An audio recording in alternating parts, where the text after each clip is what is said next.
हर हर महादेव दोस्तों। नमस्कार दोस्तों, आपका स्वागत है।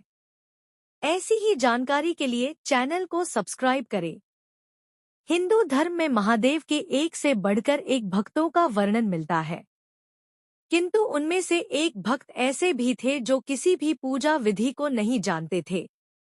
उन्होंने हर वो चीज की जो शास्त्र विरुद्ध है और जिसे पाप माना जाता है, किंतु फिर भी महादेव ने उन्हें दर्शन दिए। वे इस बात को सिद्ध करते हैं कि महादेव केवल अपने भक्त के भाव देखते हैं, पद्धति नहीं। उनका नाम था कन्नप्पा।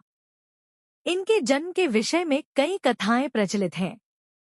मूल रूप से ये एक तमिल भील परिवार में जन्मे। इनके पिता का नाम राजा नाग एवं माता का नाम उडुप्पुरा था। दक्षिण भारत, विशेष रूप से तमिलनाडु में इनकी बड़ी महत्ता है। ये उन 63 तमिल संतों में से एक हैं जिन्हें नैनार कहा जाता है। इनकी पत्नी का नाम नीला बताया गया है।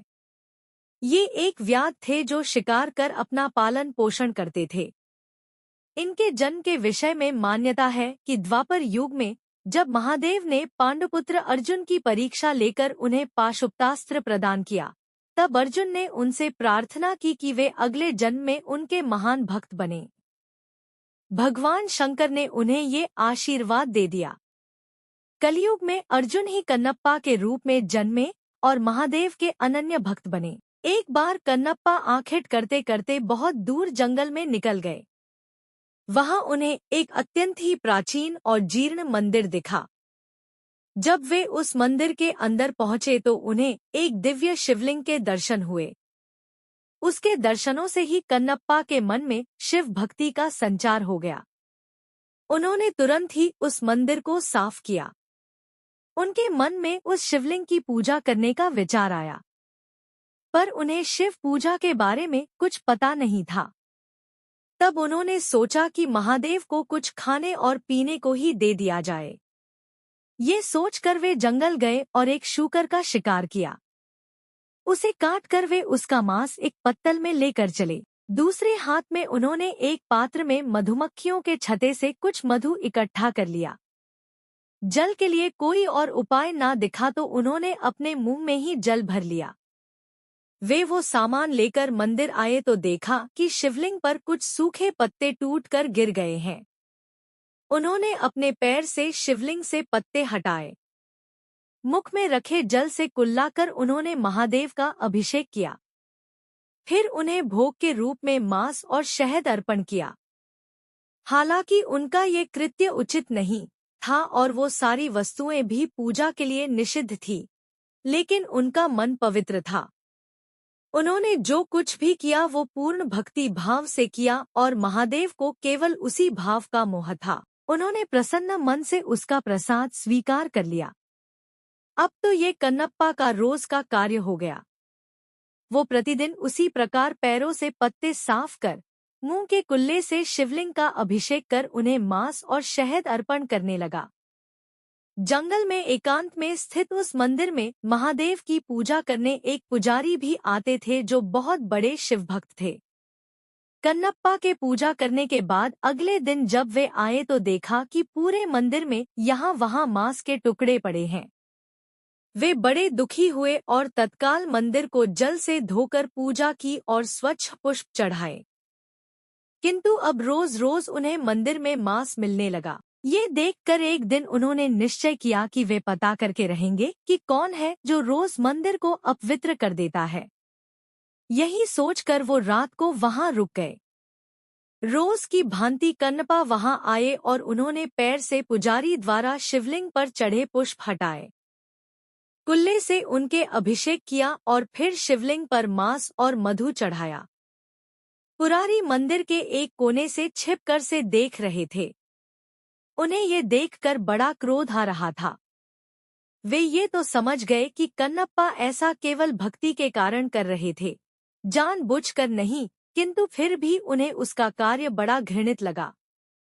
उसी समय उनके मन में विचार आया कि मैं इतने समय से शुद्ध चीजों से महादेव की पूजा करता हूँ, फिर भी मुझे उनके दर्शन नहीं हुए। फिर भला इस घृणित पद्धति से पूजा करने वाले से भला महादेव कैसे प्रसन्न हो सकते हैं? वे पुजारी भी महादेव के भक्त थे, इसीलिए अपने भक्त का अभिमान भंग करने के लिए उन्होंने एक लीला रची।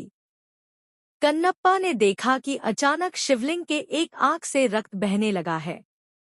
अपने आराध्य की ऐसी दशा देखकर वो अत्यंत दुखी हुआ। उसने पास पड़ी जड़ी बूटियों को शिवलिंग के नेत्र पर लगाया, किंतु रक्त का बहना नहीं रुका। उसे समझ नहीं आया कि क्या करना है। उधर छिपकर सब देख रहे उन पुजारी को भी कुछ समझ नहीं आया। उन्हें लगा कि अवश्य ही कन्नप्पा के इस कृत्य से महादेव अप्रसन्न हो गए हैं और उनके नेत्रों से रक्त बह रहा है। उधर कन्नप्पा मारे दुहक के रोने लगे। तभी उन्होंने सोचा कि यदि मैं अपनी एक आंख इस पर लगा दूं, तो शायद रक्त का बहना रुक जाए। ये सोचकर उन्होंने अपने एक बाण से अपना एक आंख निकला और शिवलिंग के नेत्र पर रख दिया। इससे रक्त बहना बंद हो गया। कन्नप्पा की प्रसन्नता का ठिकाना न रहा। तभी शिवलिंग के दूसरे नेत्र से रक्त निकलने लगा।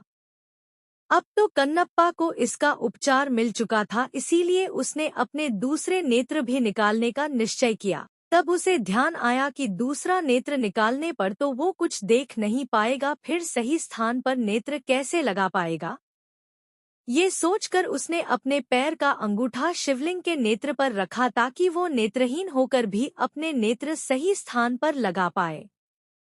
फिर जैसे ही उसने अपने बाण से अपना नेत्र निकालने का यत्न किया, महादेव ने स्वयं प्रकट हो उसका हाथ पकड़ लिया।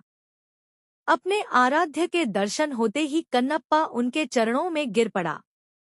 महादेव ने उसके दोनों नेत्र ठीक कर दिए। तब बाहर छिपकर सब देख रहे ब्राह्मण भी अंदर आकर महादेव के चरणों में गिर पड़े। उन्होंने कहा, हे महादेव, मेरे मन में अहंकार आ गया था कि मैं आपका सबसे बड़ा भक्त हूँ, किंतु आज कन्नप्पा ने मेरा ये अभिमान तोड़ दिया। इनके कारण ही मुझे आज आपके दर्शनों का सौभाग्य मिला है।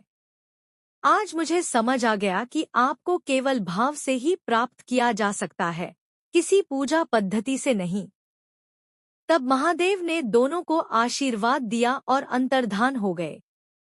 वर्तमान में आंध्र प्रदेश के तिरुपति जिले के कालहस्ती नामक जगह पर महादेव का वही शिवलिंग श्रीकालहस्ती महादेव के नाम से स्थापित है। मान्यता है कि भक्तराज कन्नप्पा ने इन्हीं शिवलिंग पर अपने नेत्र अर्पण किए थे। दोस्तों लाइक, कमेंट एंड सब्सक्राइब करें। दोस्तों लाइक, कमेंट एंड सब्सक्राइब करें।